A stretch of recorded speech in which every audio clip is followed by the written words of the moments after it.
Are you a dancer looking to get more flexible? And is Instagram your main source for stretching advice? I know my feed is filled with dancers stretching with their leg up on the thingy and they're pushing the splits down. Well, did you ever stop to wonder if that advice was good? Like, does it work? And is it safe? Hey, what's up, dancers? This is Gina McFadden of Dancer 360, your go-to coach for all things dancer health related, body, mind, and soul. By the end of this episode today, you will be armed with the information to cut through the fog of bad stretching advice and be on your way to maximizing your flexibility. Flexibility is high on every dancer's wish list. We all want more of it. And we're all looking for the hacks that will get us there sooner. Our leg up to our ear, our arabesque up much higher than it currently is. But how do we actually achieve these gains and do it safely so that we're not injured and having to sit out? That is the question. So today I wanted to talk to you about a few things that will help you build flexibility safely and also will help you filter through the things you see on your Instagram feed to know what is a healthy stretching option and what is not. So first, I want to zoom in on range of motion, and that's just a fancy thing that people in the PT world say for flexibility. Essentially, your range of motion is your ability to stretch or move within space. Now, there's two important ranges of motion I want to talk about today. One is active range of motion, and the other one is passive. Now, when we stretch with our leg up on the bar and we lean forward on our hamstring and we hold that stretch, that is passive range of motion. When we sit on the floor in our frog stretch, trying to work on our flexibility, that is passive range of motion.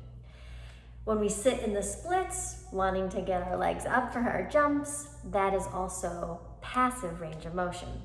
On the other hand, active range of motion is when we're moving while we're stretching. So we're using muscle activation and stretching to achieve greater range of motion. Now, as I mentioned in my previous video, 3 warm-up mistakes you're probably making. Passive range of motion or static stretching can be very detrimental to us as dancers, especially at the beginning of class.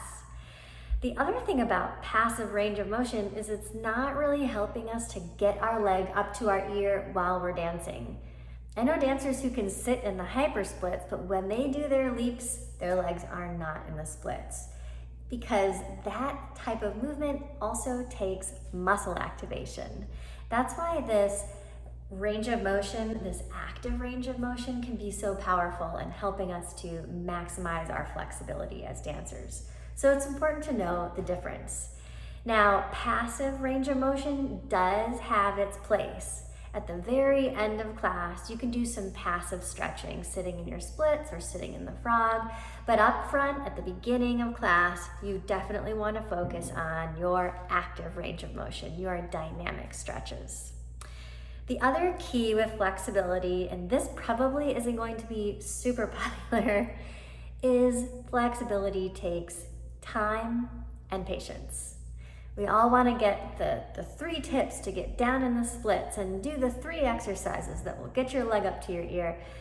But to be honest, it just takes time and patience in addition to the stretches, those active range of motion stretches.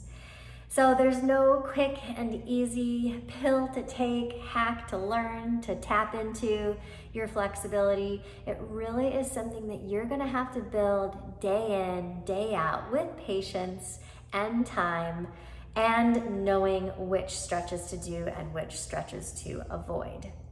So keeping those range of motions in mind, keep working away at building your dancer flexibility one class at a time, intelligently, patiently, and with your long career in mind and not just one trick that you're trying to get. So those are my tips for you today on building dancer flexibility. If you like this kind of stuff and you'd like to see more dancer tips, please follow me on Instagram. I post daily dancer tips for body, mind, and soul health to help you be your very best dancer self. So I will see you back here next 360 Thursday, and until then, dancer, keep shining on with all that you are.